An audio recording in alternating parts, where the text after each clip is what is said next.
So hello viewers, welcome to my YouTube channel Gyanbikash dot smart. So আজকে আমি তোমাদের সাথে শেয়ার করবো ক্লাস 7-এর লেসন 9-এর JC Bose a beautiful mind যে গল্পটা রয়েছে সেটার উপর আজকে আমার এই ভিডিও হবে। তো চলো শুরু করছি। Let's start. A biography is the life story of someone usually eminent. অর্থাৎ এ বায়োগ্রাফি একটি জীবনী, ইজ দ্য লাইফ জীবন, স্টোরি গল্প অফ সামওয়ান কোনো একজনের, ইউজুয়ালি সাধারণত এমিনেন্ট মানে বিখ্যাত। অর্থাৎ বায়োগ্রাফি বা জীবনীটা হলো কোনো একজনের জীবনের গল্প। সেই ব্যক্তিটি কেমন হবে? বিখ্যাত হবে, বা কোনো একজন ব্যক্তির জীবনের গল্প, সেটা হলো biography. The person may be alive or dead. সেই ব্যক্তিটি মৃত হতে পারে অথবা জীবিতও হতে পারে। Biographies are always written by somebody. অর্থাৎ বায়োগ্রাফিস জীবনীগুলি আর অলওয়েজ রিটেন, সেটা সর্বদাই লেখা হয় বাই সামবডি, অন্য কারোর দ্বারা, other than the person himself. অর্থাৎ যার ব্যাপারে লিখবে সে নিজে লিখবে না, অন্য কেউ তার ব্যাপারে লিখবে। উই রিড বায়োগ্রাফিজ, আমাদের রিড পড়তে হবে বায়োগ্রাফিজ জীবনীগুলি অফ এমিনেন্ট পার্সন, সেই বিখ্যাত ব্যক্তিদের বা বিখ্যাত পার্সনদের ব্যাপারে আমাদের সেই জীবনীগুলি পড়তে হবে। সো দ্যাট যাতে উই মে লার্ন, আমরা শিখতে পারি, অ্যাবাউট ব্যাপারে বা সম্বন্ধে, দেম তাদের। অর্থাৎ আমাদের সেই সমস্ত ব্যক্তিদের বা বিখ্যাত ব্যক্তিদের বায়োগ্রাফিগুলি পড়তে হবে আমরা যাতে শিখতে পারি তাদের মতো করে, অ্যান্ড এবং try to be like them, এবং আমরা যাতে তাদের মতো হওয়ার চেষ্টা করি। তো চলো আমরা মেন পাঠের দিকে যাচ্ছি। Unit 1, let's read. হিস্টোরিক্যালি, ঐতিহাসিকভাবে ইন 1895 সালে ইন্ডিয়া, ভারতবর্ষ, ছিল আন্ডার দ্য ব্রিটিশ রুল, ব্রিটিশদের অধীনে। A different history made that year at the town hall in Calcutta. অর্থাৎ ডিফারেন্ট একটি ভিন্ন রকম একটা ভিন্ন রকম ইতিহাস হয়েছিল, তৈরি হয়েছিল দ্যাট ইয়ার সেই বছরই, অ্যাট দ্য টাউন হলে কোথায়? ইন ক্যালকাটা, অর্থাৎ কলকাতার টাউন হলে সেই সময় একটি অন্যরকম ইতিহাস তৈরি হয়েছিল। An interesting demonstration was performed by Jagadish Chandra Bose, an assistant professor of Presidency College. অর্থাৎ প্রেসিডেন্সি কলেজের সহকারী অধ্যাপক জগদীশ চন্দ্র বোস এক আকর্ষণীয় বক্তব্য ও ব্যাখ্যা রেখেছিলেন।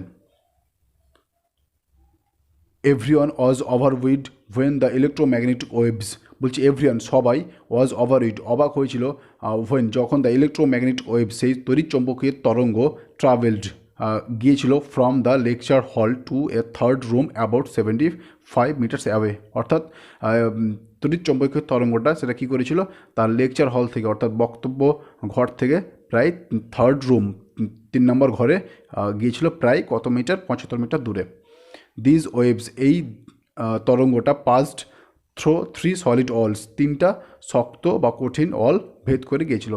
দিস ওয়াজ এ রিমার্কেবল, এটা ছিল একটি উল্লেখযোগ্য ঘটনা, and path breaking incident of which paved the way for future research all over the world. অর্থাৎ এটি ছিল একটি উল্লেখযোগ্য বা দৃষ্টান্ত সৃষ্টিকারী ঘটনা যা সারা বিশ্ব জুড়ে ভবিষ্যতের অনুসন্ধানের পথ সুগম করেছিল। Next, born on 13th November 1858 at Bikrampur, now Munshiganj district of Bangladesh. অর্থাৎ জেসি বোস জন্মগ্রহণ করেন 30 নভেম্বর 1858 সালে বিক্রমপুরে, যেটা এখন বর্তমানে বাংলাদেশের মুন্সিগঞ্জ জেলা।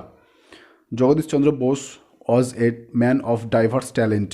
অর্থাৎ বোস ছিলেন বহুমুখী প্রতিভা সম্পন্ন একজন মানুষ। A physicist, biologist, botanist as well as writer of science fiction. তিনি ছিলেন পদার্থবিদ, উদ্ভিদবিদ, বায়োলজিস্ট জীববিদ এবং উদ্ভিদবিদ, as well as writer of science fiction, এবং তিনি তার পাশাপাশি কল্পবিজ্ঞানের লেখকও ছিলেন। হিজ ফাদার ভগবান চন্দ্র বোস, তার বাবা ছিলেন ভগবান চন্দ্র Bose, was a leader of the ব্রহ্ম সমাজ। অর্থাৎ তার বাবা ছিলেন ব্রহ্ম সমাজের নেতা। হি worked as a deputy magistrate in Faridpur. অর্থাৎ তার বাবা, হি বলতে সে বলতে হিজ ফাদার, তার বাবা অর্থাৎ ভগবান চন্দ্র বোস কাজ করতেন অ্যাজ এ ডেপুটি ম্যাজিস্ট্রেট, অর্থাৎ ডেপুটি ম্যাজিস্ট্রেট হিসেবে তিনি কাজ করতেন ইন ফরিদপুরে, Bardhaman and in other places. তিনি বর্ধমানে কাজ করেছেন ডেপুটি ম্যাজিস্ট্রেট হিসেবে এবং অন্যান্য জায়গায়ও। জগদীশ চন্দ্রস এডুকেশন স্টার্টেড, জগদীশ চন্দ্রর শিক্ষাটা শুরু হয়েছিল ইন এ ভার্নাকুলার স্কুল, একটি বাংলা মাধ্যম স্কুলে, কারণ হিজ ফাদার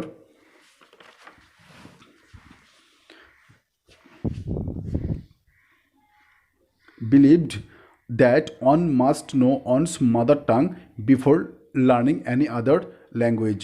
অর্থাৎ তার বাবা বিশ্বাস করতেন যে অন্য কোনো ভাষা শেখার আগে নিজের ভাষাটা বা নিজের মাতৃভাষা শেখা অত্যন্ত প্রয়োজন। বিসাইডস পাশাপাশি one should know অনস on people, এবং অন্য কোনো লোককে চেনার আগে আগে নিজের লোককে চেনা। Speaking at the Bikrampur conference in 1915 Bose said. অর্থাৎ বিক্রমপুর একটি কনফারেন্স হয়েছিল, সেখানে বোস এই কথাটা বলেছিল। কত সালে? 1915 সালে। নেক্সট, অ্যাট দ্যাট টাইম, সেই সময় সেন্ডিং চিলড্রেন, শিশুদের পাঠানো হতো টু ইংলিশ স্কুল। সেই সময় বাচ্চাদের এবং শিশুদের ইংলিশ স্কুলে পাঠানো হতো ওয়াজ এ প্রিভিলেজড স্ট্যাটাস সিম্বল। অর্থাৎ যারা একটু ধনী পরিবারে ছিল তাদের, সেই সমস্ত পরিবারের শিশুদের তাদেরকে ইংলিশ স্কুলসে পাঠানো হতো। ইন দ্য ভার্নাকুলার স্কুল, সেই বাংলা মাধ্যম স্কুলে, to which I was sent, সেই ভার্নাকুলার স্কুলে যেখানে আমাকে পাঠানো হতো। অর্থাৎ আমাকে বলতে এখানে জগদীশচন্দ্র বোস বলছে সেই বাংলা মাধ্যম স্কুলে আমাকে পাঠানো হতো। The son of the Muslim attendant of my father. অর্থাৎ একজন ছিল মুসলিম সহকারী, অর্থাৎ একজন ছিল মুসলিম, আমার বাবার একজন মুসলিম সহকারী ছেলে ছিল। Sat on my left side, আমার কী করতো? ডান দিকে বসতো। অ্যান্ড, এবং the son of a fisherman sat on my left, এবং একজন জেলের ছেলে আমার বাম দিকে বসতো। দে ওয়ার মাই প্লেমেটস, তারা ছিল আমার খেলার সাথী। আই লিসেন্ড, আমি শুনতাম। স্পেল বাউন্ড, মানে মুখ হাঁ করে শুনতাম।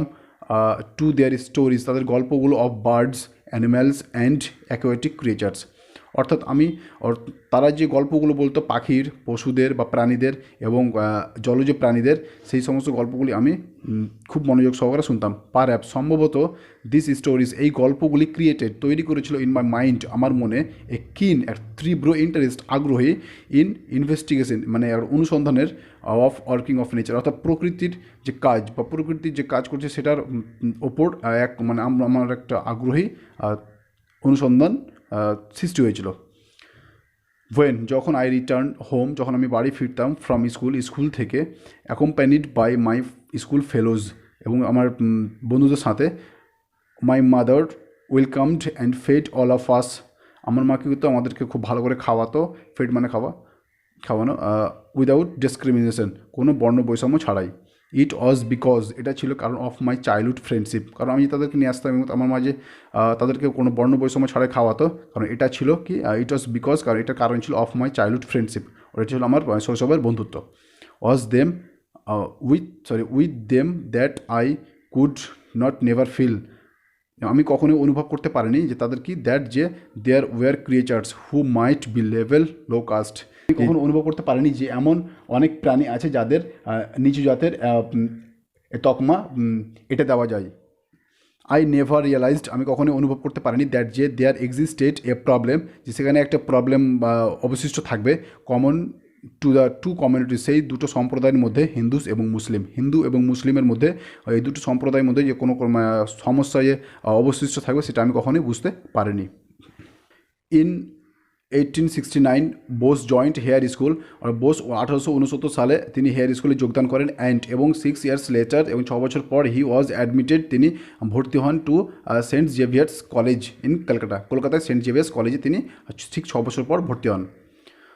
হি passed the entrance examination and joined Saint Xavier's College of Calcutta, এবং তিনি কলকাতায় কী করেন? সেন্ট জেভিয়ার্স কলেজে ভর্তি হন। প্রবেশিকা পরীক্ষায় পাস করে তিনি সেন্ট জেভিয়ার্স কলেজে কলকাতায় অ্যাডমিশন নেন। হি ওয়াজ হিয়ার, এখানে তিনি that the come in contact with Jesuit Father Eugene Lafont, তিনি সেখানে কী করেন? জেসুইট ফাদার ইউজিন লেফন্টের সংস্পর্শে তিনি আসেন। Who play a significant role in developing his interest in natural science, যিনি তার প্রকৃত বিজ্ঞানের প্রতি আগ্রহ বৃদ্ধিতে উল্লেখযোগ্য ভূমিকা পালন করেন। লেটার, পরে বোস ওয়েন্ট টু ইংল্যান্ড, পরে কী করলো? বোস ইংল্যান্ডে চলে গেলো। অ্যান্ড, এবং secure admission in Christ college, এবং তিনি পরে ওখানে গিয়ে ক্রাইস্ট কলেজে ভর্তি হন। কেমব্রিজের ক্রাইস্ট কলেজে তিনি সেখানে ভর্তি হন। টু স্টাডি ন্যাচারাল সায়েন্স, সেই প্রাকৃতিক বিজ্ঞানের ওপর তিনি সেই কেমব্রিজে ক্রাইস্ট কলেজে অ্যাডমিশন নেন। ইন 1884 সালে হি রিসিভ, তিনি গ্রহণ করেন বা পান দ্য ন্যাচারাল সায়েন্স ট্রিপস একটি তিনি পান from the university of Cambridge university থেকে তিনি ন্যাচারাল সায়েন্স ট্রিপসটা পান। অ্যান্ড, এবং এ বিএসসি ডিগ্রি, সে ব্যাচেলার সায়েন্স ডিগ্রিটা from the university of London, এবং তিনি লন্ডনের ইউনিভার্সিটি থেকে তিনি বিএসসি পাস করেন। নেক্সট, দ্য ফলোয়িং ইয়ার, সেই বছরই Bose joint Presidency college as অফিসিয়েটিং professor of physics, তিনি কী করেন, সেই বছরই বোস প্রেসিডেন্সি কলেজে একটি অফিসিয়েটিং প্রফেসর হিসেবে তিনি সেখানে যোগদান করেন।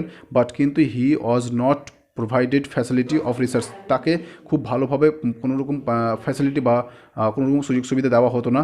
হি ওয়াজ অলসো অফার, তাকেও খুব অল্প অফার করা হতো লর্ড স্যালারি, তাকে খুব অল্প পরিমাণে বেতন দেওয়া হতো দেন দ্য ইউরোপিয়ান কলিগস, তাদের ইউরোপিয়ান সহকারী থেকে।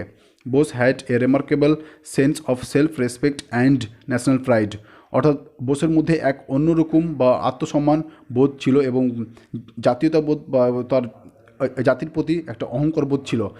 তারপরে কী হলো, as a sign of protest, তার বিরুদ্ধে বা তার প্রতিবাদে হি কন্টিনিউ, তিনি চালিয়ে গেলেন হিজ টিচিং, তার পড়াটা অ্যাসাইনমেন্ট ফর 3 ইয়ার্স, অর্থাৎ উইদাউট অ্যাকসেপ্টিং হিজ স্যালারি, তিনি কোনো 3 বছর কোনো বেতন না নিয়ে তার টিচিংটা সেই প্রেসিডেন্সি কলেজে কন্টিনিউ করে গেলেন। ফাইনালি, অবশেষে the director of public instruction and the principal offer him a permanent teaching post, এবং সেখানকার কী করলো, ডাইরেক্টর অফ পাবলিক ইনস্ট্রাকশন এবং প্রিন্সিপাল কী করলেন, তাকে একটি স্থায়ী পদে নিয়োগ করলেন। সো এ হলো তোমাদের ক্লাস 7-এর লেসন 9-এর JC Bose a beautiful mind.